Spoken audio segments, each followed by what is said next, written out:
Civil servants reform అవ్వాలా, civil services recruitment అనేది reform అవ్వాలా అని రెండూ జరగాల్సిందే. యూపీఎస్సీ పెట్టినప్పటి నుంచి కూడా గవర్నమెంట్ సమయానుకూలంగా చేంజెస్ చేస్తూనే ఉంది. అంటే మనం ఏం చూస్తున్నాము, సమాజం మారుతోంది, సమాజం అవసరాలు మారుతున్నాయి, టెక్నాలజీ మారుతోంది. ఇప్పుడు హయ్యర్ టెక్నాలజీస్, ఆర్టిఫిషియల్ ఇంటెలిజెన్స్ లాంటివి, బ్లాక్ చైన్ టెక్నాలజీస్ ఇవి వస్తూ ఉన్నప్పుడు మనం పాత మూస పద్ధతిలోనే అడ్మినిస్ట్రేషన్ చేస్తాము అంటే అది కరెక్ట్ కాదు. కాబట్టి గవర్నమెంట్ ఏం చేస్తుంది, ఇప్పుడు ఒక స్టేజ్లో అంటే ఇప్పుడు మొత్తం హిస్టరీ నేను చెప్పలేను కానీ ఆప్షనల్స్ నంబర్స్ మార్చింది, యూపీఎస్సి మెయిన్స్ ప్యాటర్న్ మార్చింది, ప్రిలిమ్స్ ప్యాటర్న్ మార్చింది. ఇవన్నీ ఎందుకు, మారుతున్న సమయాన్ని బట్టి మనము రిక్రూట్మెంట్ విధానాన్ని కూడా మార్చాలి అనే ఉద్దేశంతో. అలాగే యూపీఎస్సిలో సెలెక్ట్ అయిన వాళ్ళు కూడా ఇప్పుడు నా సెలెక్షన్ అయిపోయింది అని చెప్పేసి వాళ్ళు కామ్గా కూర్చుంటే అది కష్టమవుతుంది. మా ఫ్రెండ్ ఒక ఆయన సీనియర్ ఐపీఎస్ ఆఫీసర్ ఒక ఆయన అంటూ ఉంటారు, ఒక ఫిలాసఫీ ఉంటుంది, కన్వేయర్ బెల్ట్ ఫిలాసఫీ అని చెప్పి. అంటే నేను సెలెక్ట్ అయిపోయి కన్వేయర్ బెల్ట్ మీద కూర్చుంటాను, కూర్చున్నప్పుడు కన్వేయర్ బెల్ట్ అలా తీసుకెళ్తూ ఉంటుంది. 5 సంవత్సరాలు అయ్యాక ఒక ప్రమోషన్, 10 సంవత్సరాలు అయ్యాక ఒక ప్రమోషన్ అట్లా ఇచ్చి తీసుకెళ్ళి తర్వాత రిటైర్మెంట్ టైంలో డస్ట్బిన్లో వేసేస్తుంది. సో ఇది ఒక రకమైనది అనమాట. దీనివల్ల ఏమవుతుందంటే సెలెక్ట్ అయిన ఆఫీసరు తన స్కిల్స్ పెంచుకునేటటువంటి ఉద్దేశం కనబడదు అందులో. ఆటోమేటిక్గా అన్నీ జరిగిపోతున్నాయి కదా అని. ఆఫీసర్స్ కూడా ఏం చేయాలి, జాయిన్ అయినప్పటి నుంచి కూడా సమయాన్ని బట్టి, మన పెరుగుతున్న టెక్నాలజీని బట్టి, మన అడ్మినిస్ట్రేషన్లో అవసరాన్ని బట్టి, వేరే వేరే కంట్రీస్లో జరుగుతున్నటువంటి చేంజెస్ని బట్టి తన స్కిల్స్ పెంచుకుంటూ ఉండాలి. పెంచుకున్నప్పుడు ఏమవుతుంది అంటే ప్రైవేట్ సెక్టార్ నుంచి వస్తున్నటువంటి కాంపిటీషన్ని కూడా గవర్నమెంట్ ఎదుర్కోగలుగుతుంది, ప్రజలకు కావాల్సినటువంటి అవసరాలని కూడా ప్రభుత్వం ఇవ్వగలుగుతుంది. సో అలాంటి ఖచ్చితంగా ఒకసారి అచీవ్ చేసేసామని మనం అలా కూర్చోకుండా, మీరు ఇది చెప్పారు కాబట్టి చెప్తున్నాను, ఆనెస్టీ, ఇంటెగ్రిటీ ఇట్లాంటివి స్ట్రాంగ్గా ఉండాలి. అది చాలా ఇంపార్టెంట్. ప్రతిరోజు పేపర్లో చూస్తూ ఉంటాం, అక్కడ అవినీతి జరిగింది, ఇక్కడ కరప్షన్, అక్కడ స్కాండల్, ఇవన్నీ. ఇలా పబ్లిసిటీ తెచ్చుకోవడం అనేది ఒక రకమైంది, అది కూడా ఒక పబ్లిసిటీయే. కాకపోతే యూపీఎస్సి తీసుకుంటున్నటువంటి రిక్రూట్మెంట్స్, సివిల్ సర్వీసెస్ అనేది, బ్యూరోక్రసీ అనేది అనానిమిటీ బేస్డ్గా, అంటే ఎవరు తెర వెనుక ఉండి చేయగలగడం అనేది బ్యూరోక్రసీ నేచర్ అది. అలా కాకుండా నేను ప్రాకులాడకూడదు, నా పేరు కనబడాలి, నేను వీడియోల్లో కనబడాలి, ఇట్లా అని కాకుండా తెర వెనుక నిలబడి చేయగలగడం, నిజాయితీగా చేయగలగడం అనేది అది చాలా ఇంపార్టెంట్. ప్రస్తుతం జనరేషన్స్ అది అర్థం చేసుకోవాలి. చాలామంది ఆస్పిరెంట్స్ పాప ఆర్థికంగా వెనుకబడ్డ వాళ్ళు చాలామంది అడిగే క్వశ్చన్ ఏంటంటే ఇన్స్టాగ్రామ్లో, స్కాలర్షిప్ ప్రోగ్రామ్ మాకు ఎక్కడైనా ఉంటే చెప్పండి అని. యాక్చువల్లీ మీ దగ్గర ఉన్నట్టు నాకు కూడా తెలియదు. రీసెంట్గా నేను ఒకరిని అడిగితే తెలిసింది నాకు కూడా. సో స్కాలర్షిప్ ప్రోగ్రామ్ గురించి ఒకసారి మా కోసం చెప్తారు. సో స్కాలర్షిప్ ప్రోగ్రామ్ ఏమవుతుందంటే అండి, స్టూడెంట్స్ మన దగ్గరికి వచ్చినప్పుడు టెస్ట్ కండక్ట్ చేస్తాము. ఆ టెస్ట్లో తను స్కోర్ చేసినటువంటి పర్సంటేజ్ మార్క్స్ని బట్టి ఒక పర్టికులర్ పర్సంటేజ్ కంటే ఎక్కువ స్కోర్ చేస్తే 100% స్కాలర్షిప్, 40% స్కాలర్షిప్, 30% స్కాలర్షిప్ అట్లా ఉంటాయి.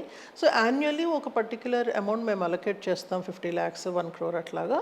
ఆ వర్త్ వచ్చే వరకు కూడా మేము స్కాలర్షిప్స్ ఇస్తూ ఉంటాం. సో స్కాలర్షిప్కి ఇంకోటి ప్యారలల్గా ఏంటంటే వాళ్ళ బ్యాక్గ్రౌండ్ చూస్తాం, ఫైనాన్షియల్లీ ఎట్లా ఉన్నారు అనేది. ఆ బ్యాక్గ్రౌండ్ని బట్టి కూడా మేము అకాడమిక్ ఎక్సలెన్స్ చూసి ఇంతకుముందు ఎలా చేశారు. సో 3 విషయాలు చూస్తాం. ఒకటి ఫ్యామిలీ ఎకనామిక్ బ్యాక్గ్రౌండ్, రెండోది వచ్చేసి academic background of the student, థర్డ్ది అక్కడ మేము కండక్ట్ చేసే టెస్ట్. ఈ 3 పారామీటర్స్ చూసి ఆ అబ్బాయికి మేము స్కాలర్షిప్ ఇస్తాం. అంటే ఇప్పుడు 2024కి సంబంధించి ఇప్పుడు ఎవరైతే ఆస్పిరెంట్స్ మాకు స్కాలర్షిప్ ప్రోగ్రాంలో పార్టిసిపేట్ చేయాలని అనేవాళ్ళు ఎలా మిమ్మల్ని కాంటాక్ట్ అవ్వాలి, దానికి సంబంధించిన వివరాలు ఒకసారి చెప్పగలరు? ఇమీడియట్గా వాళ్ళు కాంటాక్ట్ చేయొచ్చండి. June 24th నుంచి మాకు కోర్సు స్టార్ట్ అవుతున్నాయి. ఆల్మోస్ట్ 1.5 months టైం ఉంది. వాళ్ళు ఒకసారి ఆఫీస్కి కాంటాక్ట్ చేసి మేము ఇట్లా స్కాలర్షిప్ అటెండ్ అవుదాం అనుకుంటున్నాము అంటే బేసిక్ సిలబస్ వాళ్ళు చెప్తారు, దాన్ని వాళ్ళు ప్రిపేర్ చేసుకుని వస్తే కనుక, అంతకంటే ముందే ఒకవేళ ఫైనాన్షియలీ బ్యాక్వర్డ్ ఉన్నారు అంటే వాళ్ళు మాకు వాళ్ళ బేసిక్ డాక్యుమెంట్స్ పంపించవచ్చు. దాన్ని మేము రివ్యూ చేసే లోపల వాళ్ళు ఒకసారి ప్రిపేర్ అయ్యి 1 week తర్వాత డేట్ తీసుకొని వచ్చి టైం తీసుకొని వచ్చి వాళ్ళు టెస్ట్ రాయొచ్చు. సో ఆ ప్రాసెస్ స్టార్ట్ అయింది already. So they can approach us, they can write the exam. And ఎందుకంటే స్కాలర్షిప్ మనము ఆ అమౌంట్కి లిమిట్ చేస్తూ ఉన్నప్పుడు వాళ్ళు ఎంత తొందరగా వచ్చి రాసుకోగలిగితే బెటర్ అవుతుంది. మ్యామ్ ఇప్పుడు mains answer writing point of వ్యూలో చాలా యూనిక్నెస్ ఉండాలి అని అంటూ ఉంటారు. మీ ఉద్దేశ ప్రకారం ఇప్పుడు వేలాది మంది లక్షలాది మంది రాసేటప్పుడు యూనిక్నెస్ అనేది ఎలా మనం క్రియేట్ చేసుకోగలుగుతాం? స్టూడెంట్స్ బేసిక్గా చేసే పొరపాటు ఏంటంటే కొన్ని రెడీమేడ్ ఆన్సర్ బుక్స్ ఉంటాయి, క్వశ్చన్ అండ్ ఆన్సర్ బుక్స్ ఉంటాయి. అందులో నుంచి ఆన్సర్స్ మెమరైజ్ చేసుకోగలగడం, అంటే మోడల్ ఆన్సర్స్ అని ఏవైతే అంటారో. ఎప్పుడైతే స్టూడెంట్ మోడల్ ఆన్సర్ అని వెళ్తున్నాడో he has intentionally reduced his scope. తనకు వచ్చే మార్క్స్ తనే కట్ చేసుకున్నట్టు. ఎందుకంటే యూపీఎస్సీకి తెలుసు మార్కెట్లో ఏమేమి బుక్స్ ఉన్నాయి, క్వశ్చన్ ఆన్సర్స్ బుక్స్ ఏమున్నాయి అన్నీ వాళ్ళు చూస్తారు. నువ్వు అక్కడి నుంచి రెడీగా ఒక ఆన్సర్ని కాపీ చేసుకున్నావు అంటే అది వాళ్ళకి తెలుస్తుంది. కాబట్టి మార్క్స్ స్కోర్ అవ్వాలి అంటే కాన్సెప్ట్ క్లారిటీతో పాటు తన సొంతగా రాయగలిగే కెపాసిటీని డెవలప్ చేసుకోగలగడం. సో నేను చేసేది ఏంటంటే స్టూడెంట్ తనంతా రాయగలిగే కెపాసిటీని ఇవ్వడం. ఇప్పుడు ఎగ్జామ్ ఓరియంటేషన్ కూడా అలాగే మారుతుంది. డైరెక్ట్ ఆన్సర్స్ అని కాకుండా అప్లికేషన్ బేస్డ్గా వస్తున్నాయి. అప్లికేషన్ బేస్డ్గా రావాలంటే నీకు నాలెడ్జ్తో పాటు ప్రెజెంటేషన్ రావాలి. సో అంత వేల మందిలో నుంచి మనం మార్క్స్ స్కోర్ చేయగలుగుతున్నామంటే మీనింగ్ ఏంటంటే మనకి రాసే కెపాసిటీ పెరిగింది అని. కానీ ఆస్పిరెంట్స్లో ఒక కన్ఫ్యూజన్ ఉంటుంది మ్యామ్. అసలు నేను ఈ ఎగ్జామ్ రాయడానికి ఇప్పుడు నేను ప్రిపేర్గా ఉన్నానా? నిజంగా ప్రిపేర్ అయిన వాళ్ళేమో చాలా భయపడుతూ ఉంటారు. అంటే నేను ఇంకా ప్రిపేర్ అవ్వలేదు, రాయాలా వద్దా, అచీవ్ చేయకపోతే నాకు అటెంప్ట్ వేస్ట్ అయిపోతుంది కదా అని. సో ప్రిపేర్ అవ్వని వాళ్ళు ఒకసారైనా అటెంప్ట్ ఇచ్చేద్దాం, ఎలా ఉంటుందో చూసేద్దాం అనే టెన్షన్ కొంతమందికి ఉంటుంది. సో ఆస్పిరెంట్స్ని దృష్టిలో పెట్టుకుని ఏ వే ఆఫ్ థింకింగ్ కరెక్ట్ అంటారు? మామూలుగా ఏంటంటే అండి, స్టూడెంట్ స్టార్ట్ చేసేటప్పుడు ప్రిపరేషన్ కనీసం 1.5 years పెట్టుకోవాలి టు బిగిన్ విత్. సో ఒక పర్టికులర్లీ 2025 మేలో రాస్తానని అనుకున్నాను. సో November 2023లో స్టార్ట్ చేసి ఉండాలి.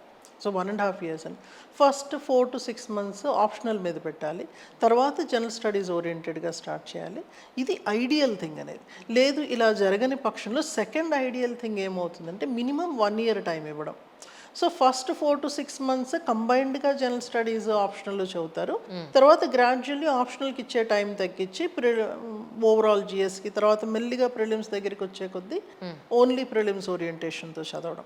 ఇది దీనికి ఇంకొక ముఖ్యమైనది అంటే మీరు అడిగిన క్వశ్చన్కి ప్రైమరీ ఆన్సర్ ఏమవుతుందంటే ప్రిలిమ్స్ రాసే టైం కల్లా మెయిన్స్ ప్రిపరేషన్ మోస్ట్లీ కంప్లీట్ అయి ఉండాలి. కనీసం ఒక 70 to 75% మెయిన్స్ ప్రిపరేషన్ కంప్లీట్ అయితే ప్రిలిమ్స్ ఇవ్వడం అనేది కరెక్ట్.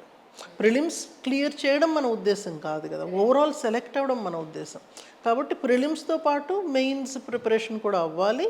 70 to 80% ప్రిపరేషన్ అయితేనే ప్రిలిమ్స్ ఇవ్వాలి. అప్పుడు మనకి హోప్ ఉంటుంది. ప్రిలిమ్స్ అయిపోగానే మిగిలింది రిజల్ట్ వచ్చే లోపల 15 to 20% కంప్లీట్ చేసుకోవడము, రివిజన్ చేసి టెస్టులు రాసుకుని రెడీ అవ్వడం. ఇది ఐడియల్.